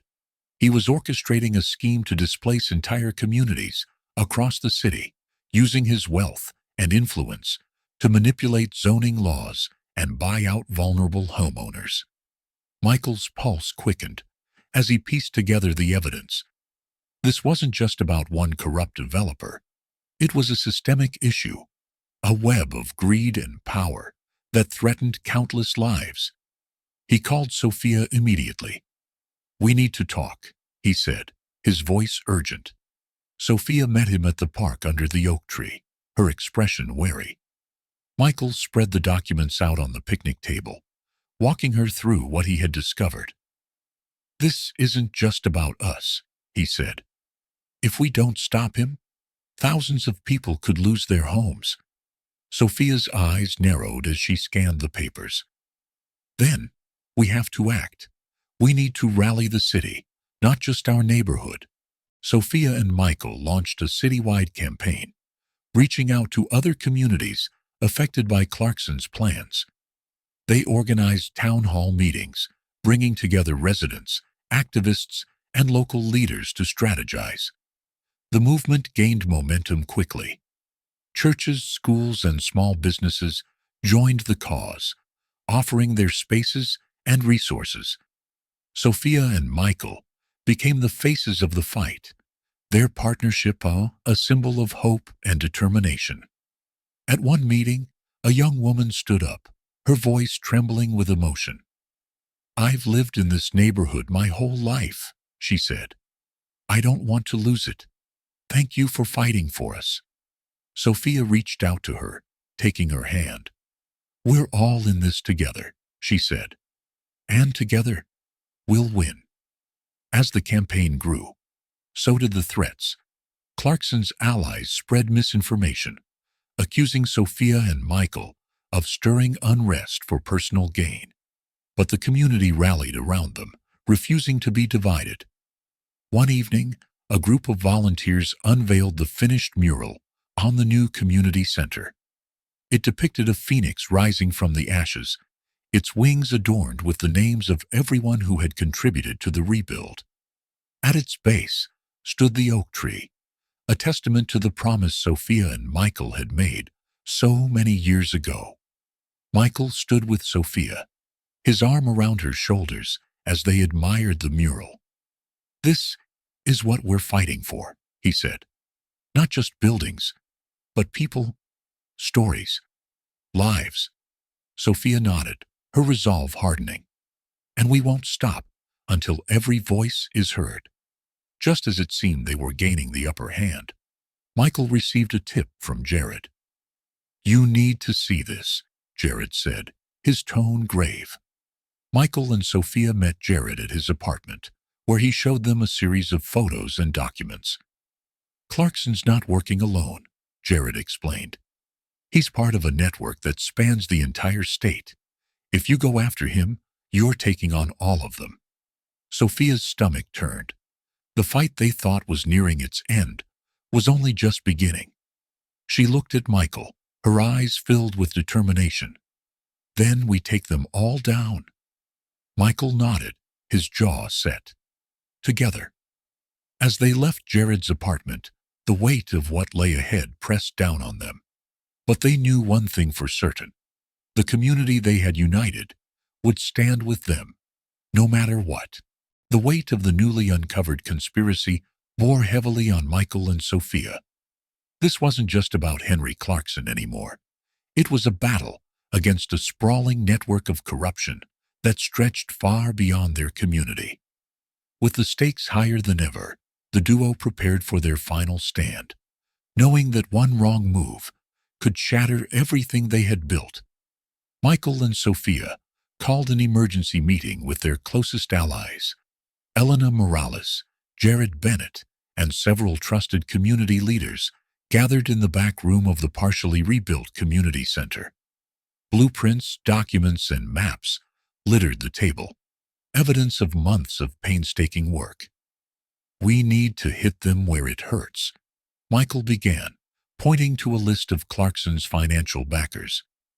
"If we expose their funding sources, we can cut off their power at the root." Sophia leaned forward, her eyes blazing with determination. "And we need to show the public the human cost of their greed." Stories of families displaced, communities destroyed. We need to make them care. Elena nodded, adding her voice of wisdom. The council hearing next week is our chance. If we can rally enough people and present undeniable evidence, we might force the city to act. As plans took shape, Clarkson's network retaliated. Threats escalated, targeting not just Michael and Sophia, but anyone associated with their movement. Anonymous messages warned them to back down, and local businesses supporting the cause found themselves harassed by inspectors and vandals. One night, Michael's car was torched outside his apartment. The smell of burnt rubber and metal filled the air as he stood by, helpless, watching the flames consume one more symbol of normalcy in his life. "We can't let them scare us," Sophia said, gripping Michael's arm as they surveyed the damage. "They're desperate. That means we're getting closer." Michael nodded, though the strain was evident in his eyes. Closer, but not close enough. The day of the city council hearing arrived, and the air crackled with tension. Hundreds of people filled the chamber, their voices a powerful hum of unity. Outside, protesters chanted, waving signs that demanded justice and accountability. Michael and Sophia stood side by side at the front of the room, their allies seated behind them. Elena whispered encouragement as Jared kept a watchful eye on the crowd, ready for any sign of trouble. The council members filed in, their expressions a mix of wariness and disdain. At the center of it all sat Henry Clarkson, his smug confidence barely contained. He leaned back in his chair, a calculated smirk on his face as he surveyed the room. Sophia was the first to speak. Her voice rang out clear and unwavering, recounting the stories of displaced families and the community's struggles. She painted a vivid picture of the human cost of Clarkson's greed, her words weaving a narrative that brought tears to many eyes. Then Michael took the floor. He presented evidence meticulously gathered over months, bank statements, contracts, emails. Each document was a piece of the puzzle, building a case that was impossible to ignore. As Michael concluded his presentation, Clarkson's attorney rose to counter. He dismissed the evidence as circumstantial, accusing Michael and Sophia of orchestrating a smear campaign for personal gain. Tensions in the room boiled over, with shouts and jeers erupting from the crowd. Michael refused to back down. "This isn't just about Clarkson," he said, his voice cutting through the noise. "This is about a system that allows people like him to thrive while others suffer. It's about all of us standing up and saying enough." Clarkson finally spoke, his tone dripping with arrogance. "Do you really think a few speeches and some amateur detective works can bring me down? I've been in this business longer than you've been alive." Sophia stepped forward, her gaze locked on Clarkson. "You're right. This isn't just about you. It's about justice. And justice always finds a way." The hearing ended in chaos, but the seeds of change had been planted. The council, under immense public pressure, announced an investigation into Clarkson and his associates. It was a small victory, but far from definitive. As the crowd dispersed, Michael and Sophia stood on the courthouse steps, exhausted but resolute. Supporters approached them, offering words of encouragement and gratitude. Among them was a young girl clutching a handmade sign that read, "Thank you for fighting for us." Sophia knelt down, her voice soft. "We're fighting for all of us." Days later, in a stunning turn of events, Clarkson was arrested. Footage of him being led away in handcuffs dominated the news, a moment of vindication for Michael, Sophia, and the entire community. But victory came with a cost. Clarkson's parting words as he was taken away echoed ominously in Michael's mind. This isn't over. With Clarkson behind bars, the focus shifted to healing. The community center became a beacon of hope. hosting workshops, support groups, and cultural events. Sophia and Michael worked tirelessly, ensuring the momentum they had built wouldn't fade.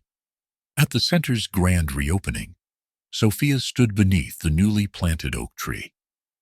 "This tree represents everything we've been through," she said, addressing the crowd. "Its roots are deep, its branches wide. It will stand as a reminder of what we've accomplished and what we still have to do." The applause was deafening, but Sophia's gaze found Michael in the crowd. He nodded, his expression a mix of pride and determination. Their work wasn't done, but for the first time in months, they allowed themselves a moment of peace. As the sun set on the celebration, Michael received a call. The voice on the other end was familiar, but the message was chilling. "There's another community under threat," the caller said, "and they need your help."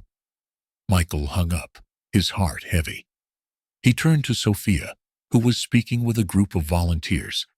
"Sophia," he called, his voice firm. "We've got work to do."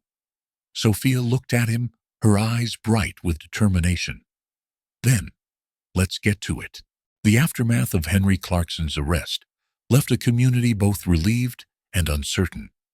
The battle had been long and grueling, but as the dust settled, a new challenge loomed: rebuilding trust, lives, and the shattered pieces of a once fractured neighborhood. Sophia sat on the steps of the community center, watching as volunteers painted a mural on the side of the building. It depicted an oak tree with its branches stretching across the sky, vibrant leaves symbolizing hope and unity. Children ran around laughing, their joy a stark contrast to the tension that had dominated the past months. Michael joined her, carrying 2 cups of coffee. "It's strange, isn't it?" he said, handing her a cup.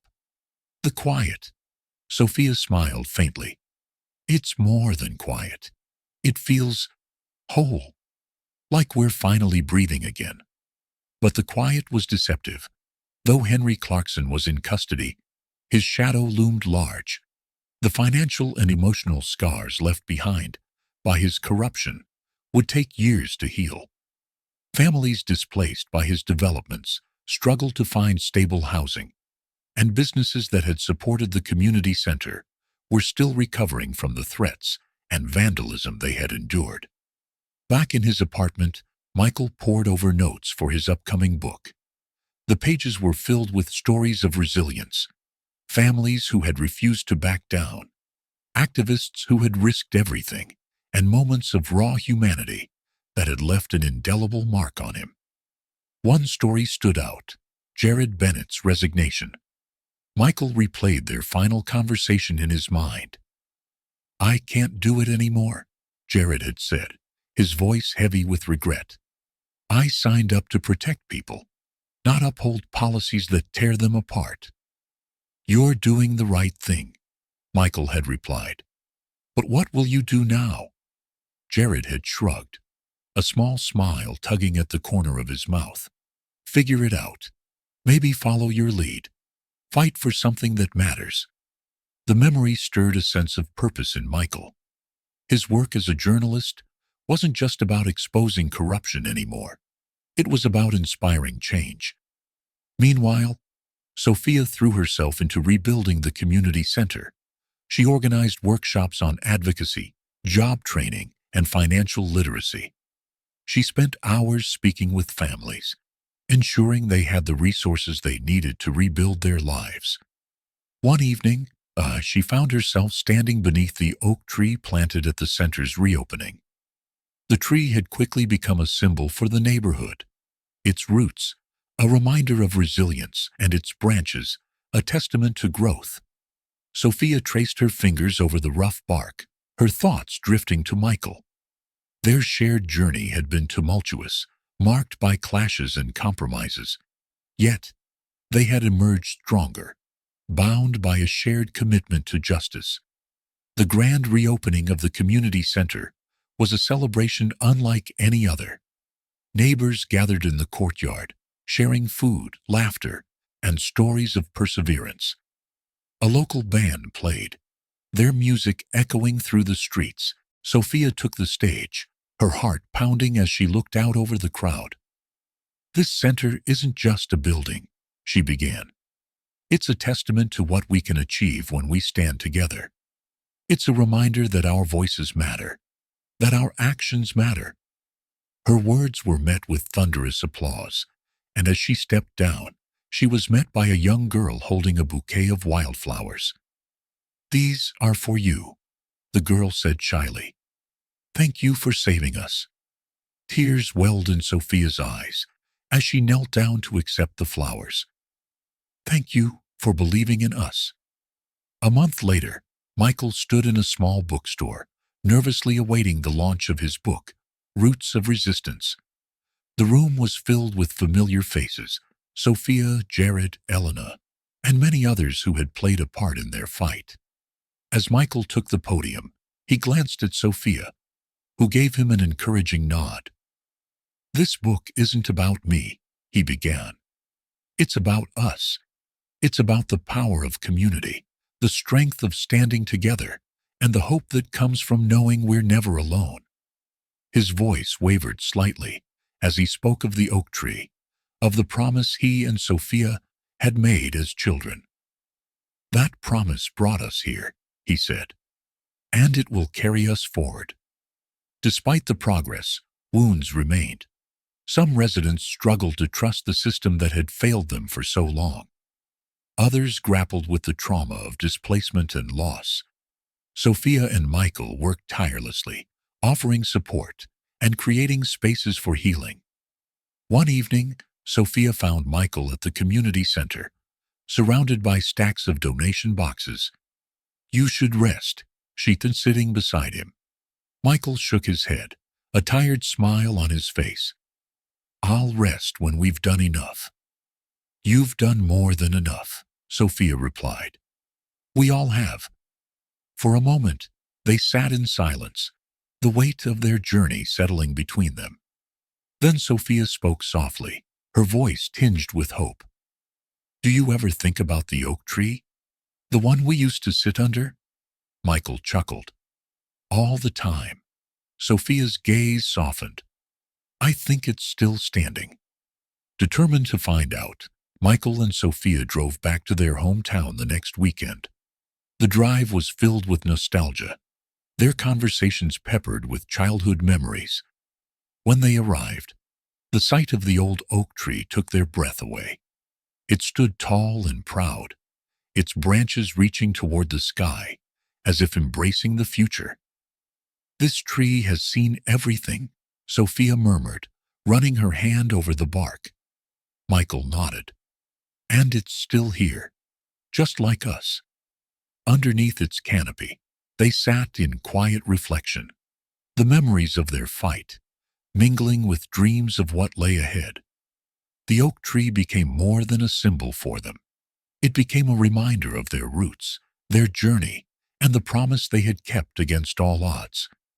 And as they returned to the community center, they carried with them a renewed sense of purpose.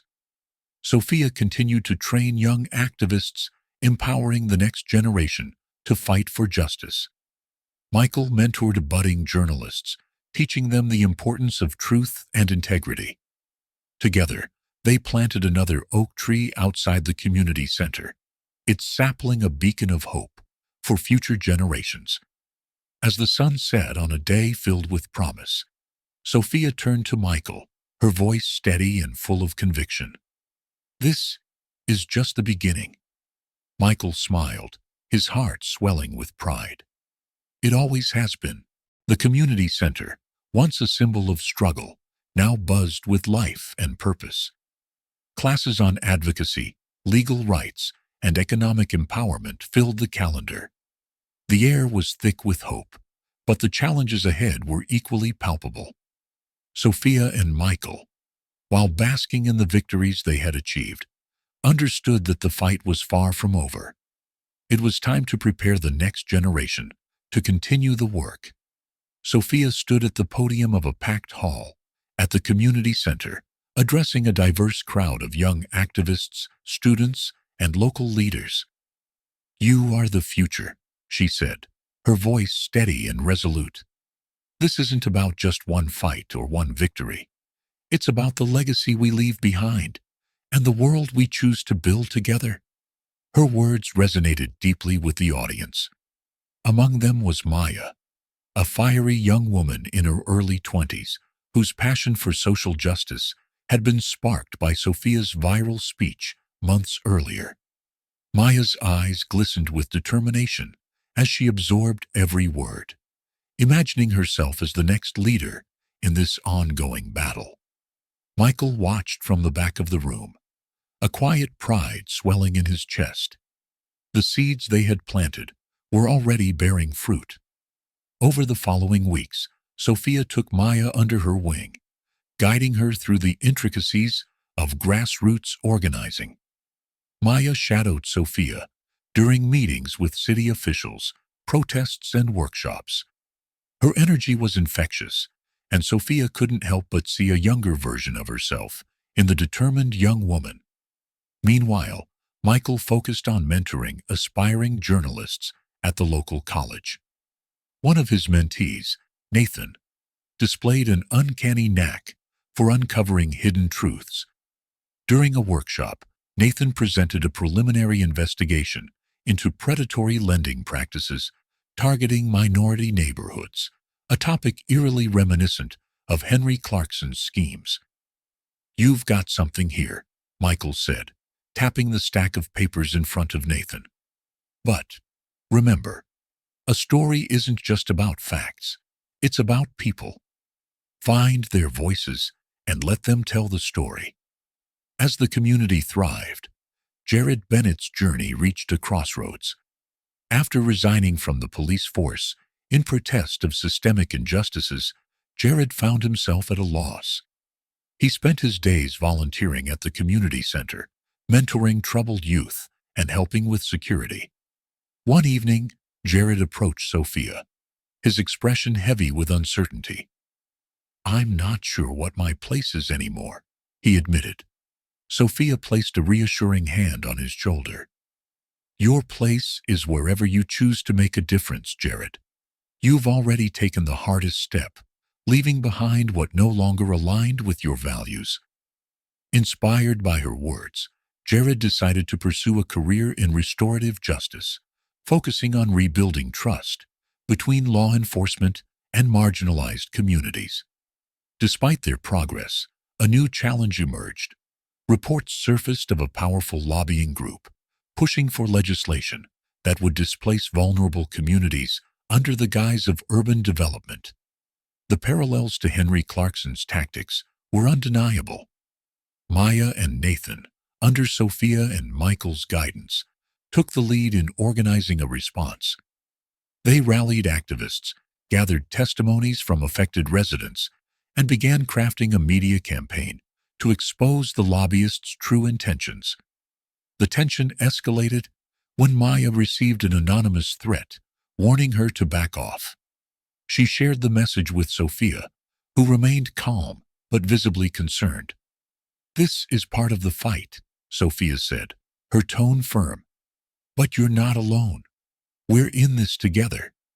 Amid the mounting pressure, Sophia and Michael received an unexpected invitation to speak at a national conference on social justice. The opportunity was both an honor and a chance to amplify their community's story on a larger stage. At the conference, Sophia recounted the journey of the community center, emphasizing the collective power of ordinary people standing up for what was right. Michael followed, sharing the lessons he had learned as a journalist, navigating the intersection of truth and justice. As the event concluded, an artist presented Sophia with a painting of the oak tree, its branches sprawling across the canvas, teeming with life and possibility. Tears filled her eyes as she accepted the gift, a tangible representation of their enduring promise. "This isn't just for me," Sophia said, addressing the audience. "It's for everyone who dares to believe in a better world." Returning home, Sophia and Michael hosted a gathering at the community center to celebrate the next generation of leaders. Maya, Nathan, and others like them shared their plans for tackling issues ranging from housing inequality to education reform. Sophia stood before the group, holding the painting of the oak tree. "Oh, this tree has roots that run deep, but its branches grow toward the future," she said. "You are those branches, reaching for something greater. Carry this work forward, not for me, not for Michael, but for the people who need you."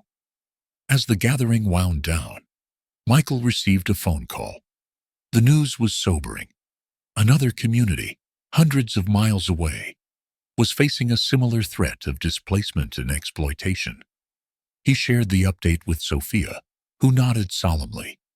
"We've shown what's possible here," she said. "Now, it's time to help others do the same." Maya and Nathan overheard the conversation and immediately volunteered to join the effort. Their eagerness reaffirmed Sophia and Michael's belief that the movement they had started was in capable hands. The chapter closed with a symbolic gesture. Sophia and Michael, accompanied by Maya, Nathan, and Jared, planted a sapling oak tree beside the original one at the community center.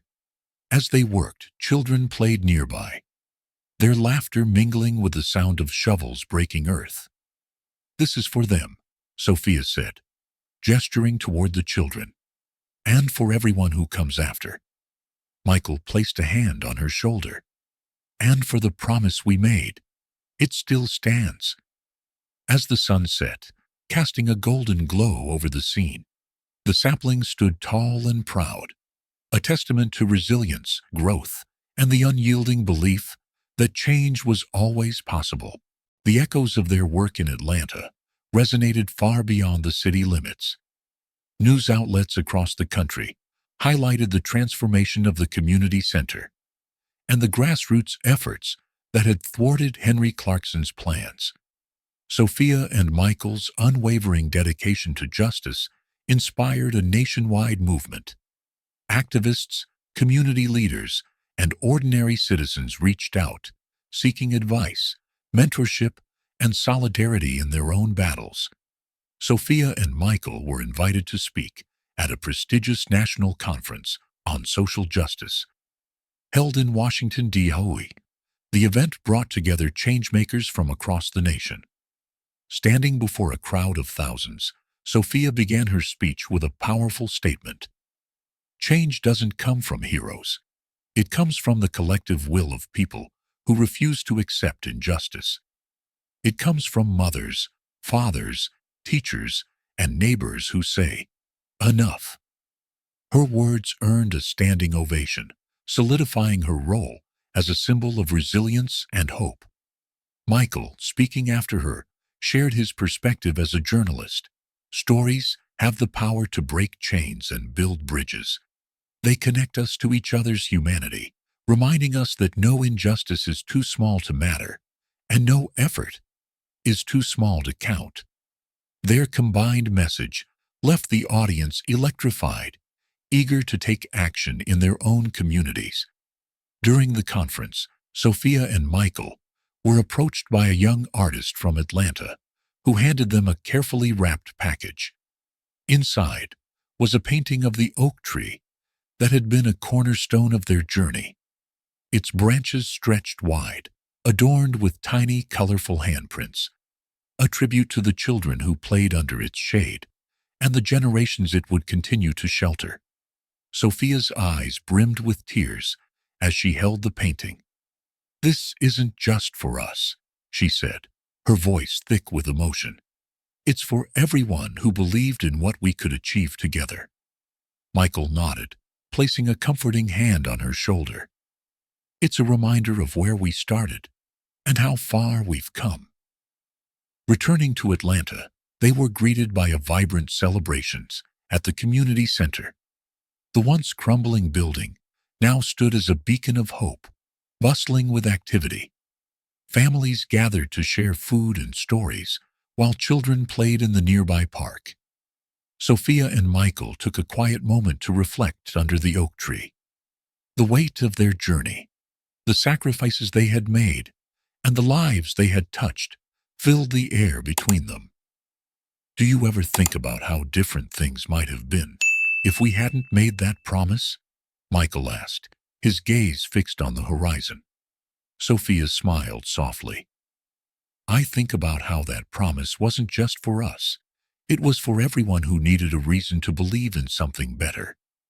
With the foundation firmly established, Sophia and Michael shifted their focus to empowering others to carry the torch. Sophia expanded her work at the community center, launching programs aimed at nurturing young leaders. Workshops on public speaking, community organizing, and advocacy became staples of the center's offerings. Michael, on the other hand, dedicated himself to mentoring budding journalists. He hosted weekly seminars, sharing his expertise on investigative reporting and ethical storytelling. One of his mentees, Nathan, showed exceptional promise, uncovering a scandal involving environmental injustice in a neighboring state. Michael guided Nathan through the process of publishing his findings, which led to significant policy changes. Amid their successes, the reality of their sacrifices became clear. Jared, their steadfast ally, decided to leave Atlanta to take up a position in a restorative justice program in another city. His departure marked the end of an era, but his commitment to justice remained unwavering. At a farewell gathering, Jared addressed the crowd, his voice tinged with emotion. This work has taught me that justice isn't about punishment, it's about healing. And while my path is taking me elsewhere, the lessons I've learned here will guide me wherever I go. Sophia embraced him tightly. You'll always be part of this family, Jared. Sophia and Michael's efforts culminated in the creation of the New Horizons Foundation, a national organization dedicated to supporting communities facing systemic injustices. Funded through donations and grants, the foundation provided resources, training, and legal assistance to grassroots movements across the country. One of their first initiatives was the launch of the Roots of Change Fellowship, a program that empowered young activists to lead transformative projects in their communities. Maya, Sophia's protege, was among the first fellows, taking on a housing crisis in her hometown with remarkable success. Nathan, under Michael's mentorship, became a leading voice in investigative journalism, exposing corruption and amplifying stories of resilience. As the foundation gained momentum, a new challenge emerged. Reports of an impending development project threatening to displace another vulnerable community reached Sophia and Michael. The parallels to their own fight were striking, and the urgency of the situation reignited their determination. Sophia addressed the foundation's board, her voice steady but resolute. We've shown what's possible here in Atlanta. Now, it's time to stand with others and show them what's possible in their own backyards. The chapter ended with a symbolic gesture.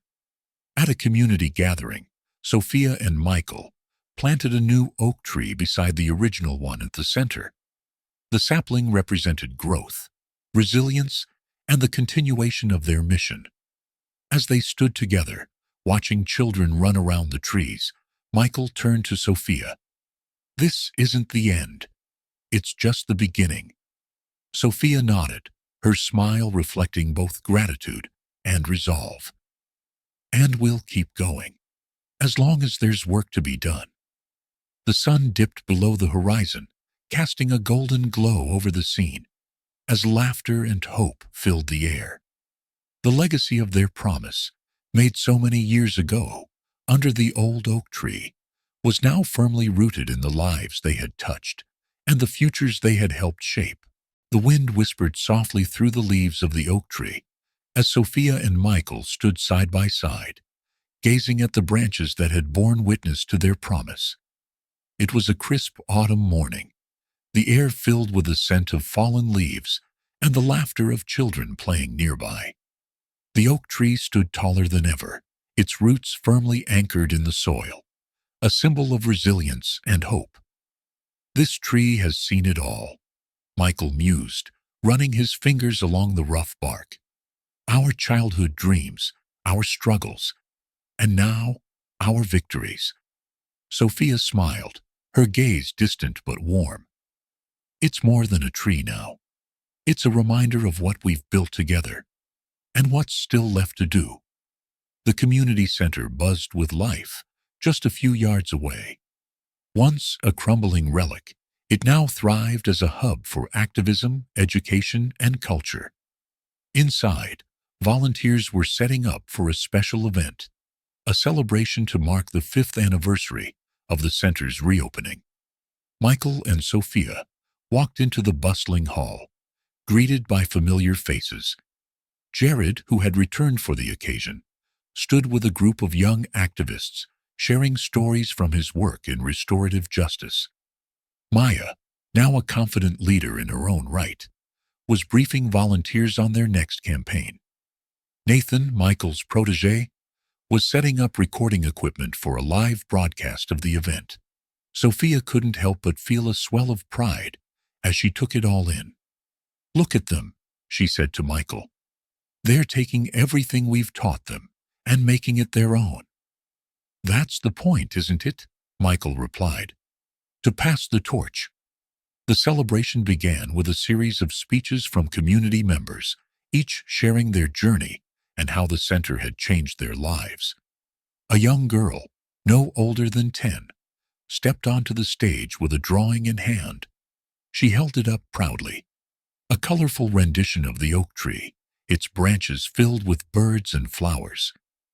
"This is for Miss Sophia and Mr. Michael," the girl said, her voice clear and confident, "because they showed us how to believe in ourselves." The room erupted into applause, and Sophia felt tears prick her eyes. She glanced at Michael, who gave her a knowing smile. "They're your words, you know," he whispered. "You're the one who taught them that." The celebration concluded with a video call from a community in California, where a similar fight against displacement was underway. Inspired by Sophia and Michael's work, the activists there had rallied together, forming their own grassroots movement. They shared their progress and expressed gratitude for the guidance and resources provided by the New Horizons Foundation.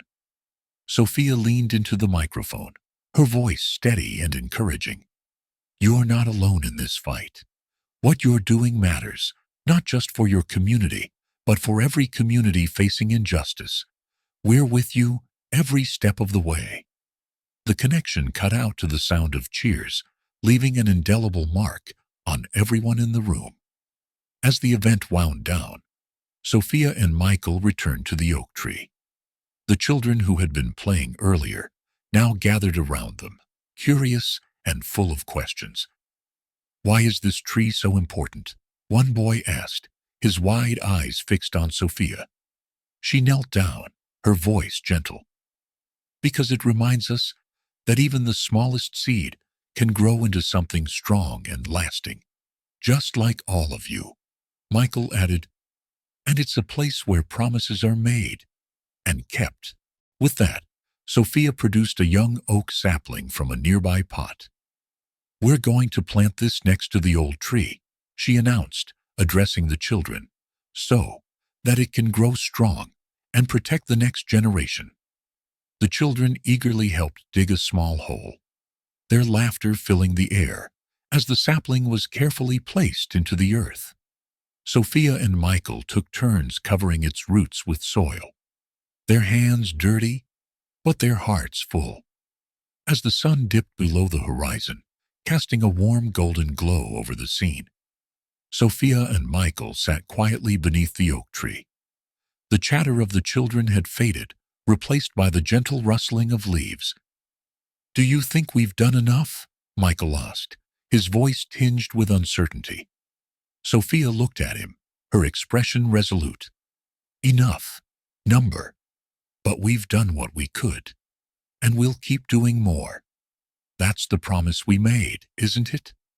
Michael nodded, a smile breaking through. Under this very tree. They sat in comfortable silence, the weight of their journey lifting slightly in the presence of each other.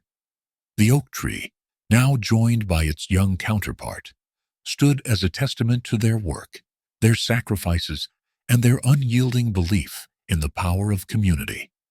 As they rose to leave, Michael's phone buzzed with a notification. He glanced at the screen and frowned. It's from Nathan. There's another development, this time in Chicago. Sophia sighed, but there was no hesitation in her voice. Then we'll go. Michael smiled. Just like that? Just like that, she replied, her determination as unshakable as ever. They walked away from the oak tree, their silhouettes framed by the fading light. The path ahead was uncertain, but they were ready to face it, together. The oak tree may have started it all, Sophia said, glancing back one last time. But it's what we plant next that truly matters.